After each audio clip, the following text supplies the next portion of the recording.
This past week, the Mexican striker, the all-time leading scorer of the Mexican national team, Javier Hernandez, aka Chicharito, joined LA Galaxy for a hefty fee, a very hefty fee.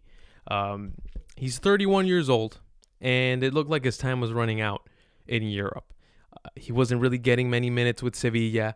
He had left West Ham because apparently the wages were too high for West Ham to pay. And the team before that, Bayer Leverkusen, they just let him go because the coach is like, you know what, this guy's he's not that good. And he charges a lot of money to play, so we don't want him.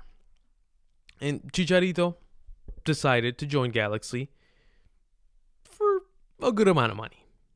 And it's pretty obvious because, who wouldn't want to win dollars? Earn dollars, of course. Earning euros isn't that bad either, but earning dollars is probably a good thing too, I would say. But the highlight of all of this, the highlight of his transfer from Sevilla to LA Galaxy wasn't necessarily that he actually transferred over here to the MLS. There was a video that surfaced last week where he was on a phone call with his parents, and he told his parents, this isn't an exact quote, so don't quote me. This is just an excerpt of the video, pretty much.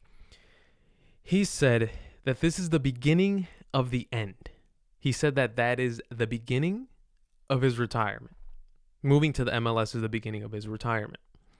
And the Mexican media, oh my goodness, they made a storm. They created a storm out of this. If you guys aren't familiar with the Mexican media, they're not very easy to deal with, all right? Putting it very nicely, because I'm not going to get too into it. But they're not very nice to deal with. They're very tough. They're you say one thing, they ask you, "But that's what you meant?" And it's something completely different, and yeah. So they just try to twist your words a lot. That's how the Mexican media is. Not all of them, of course, but a vast majority of them are like that. They just want the headline. And actually, I think a lot of media people are like that nowadays, sadly, because they want the headline, they want the retweets, they want the likes, they want the attention. But the Mexican media tore Chicharito a new one. They tore the MLS a new one because they said that the MLS was a retirement home. Well, to be fair, they said that a long time ago. They pretty much used this to prove their point. How can Chicharito at 31 years old, how can Chicharito at 31 years old be joining the MLS? He is retiring. The MLS is a retirement league. Why do they keep doing that? It started with Carlos Vela, just big mess. That's what they made, a big mess, like they always do.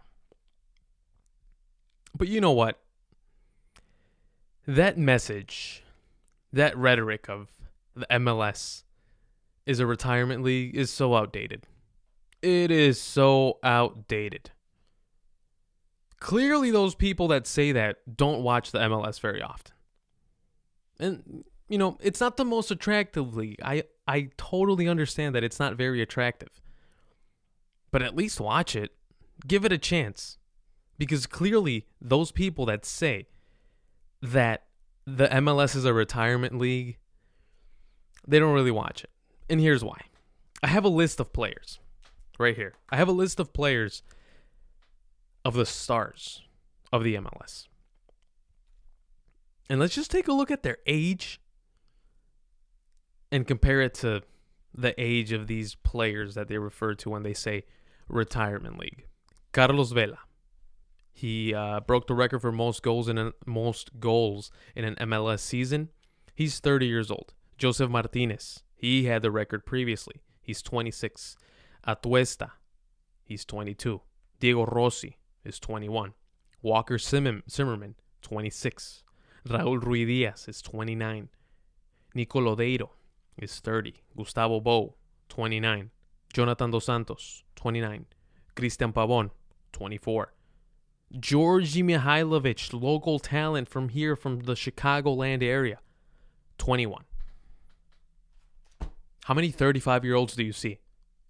I'm not saying that there aren't any. but these are literally the best players in the league.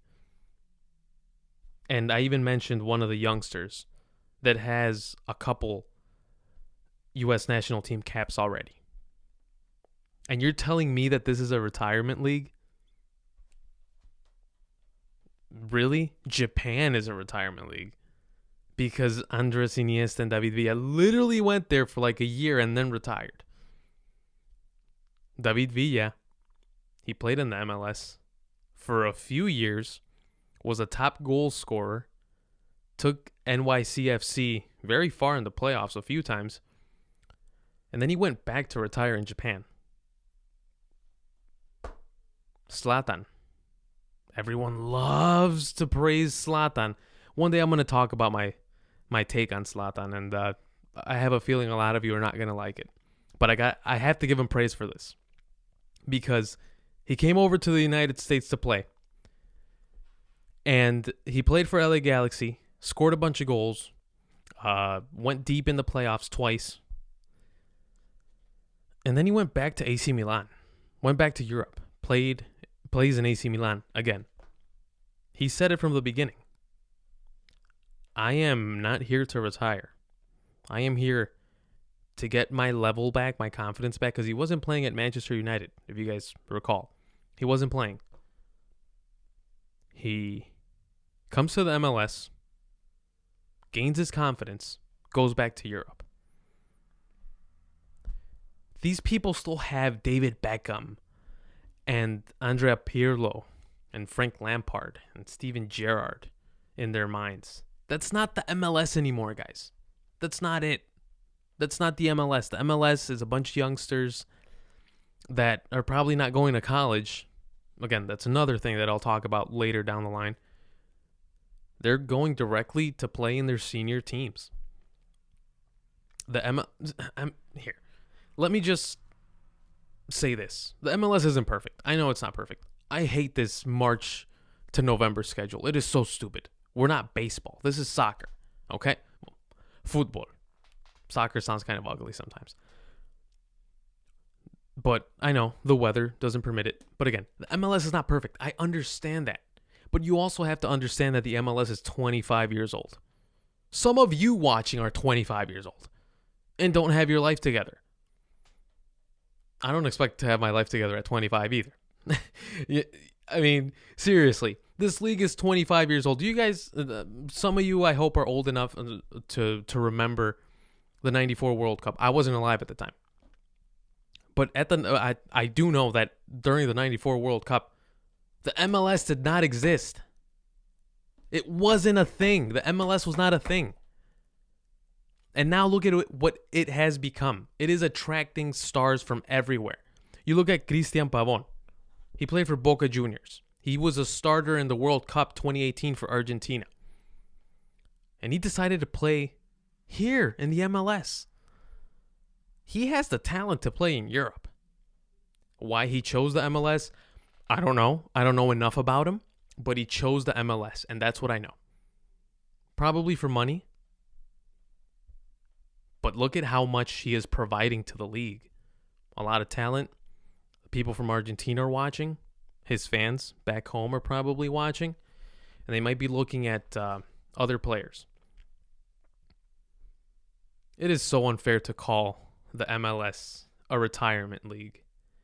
It is unfair, of course, to the players that I just mentioned.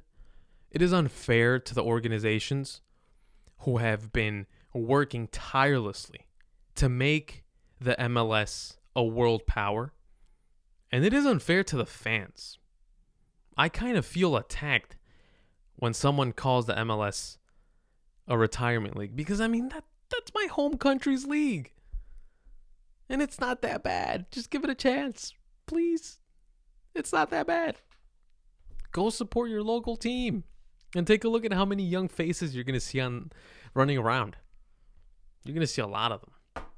Especially if you're like an LAFC fan or something like that. Because majority of those, I think like 5 out of these players that I mentioned earlier, they play for LAFC. So there's a lot of young talent.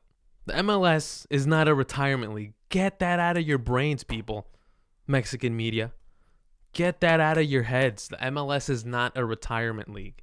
The MLS is only 25 years old. And I guarantee you that if you compare the talent in 2015 with the talent right now, you're going to see that those 5 years made a massive difference. And the MLS has much more talent now than it did 5 years ago, than it did 10 years ago, than it did 15 years ago. The MLS is going in the right direction. A lot to improve, but the MLS is not a retirement league, and get that out of your heads. The MLS is going the right direction.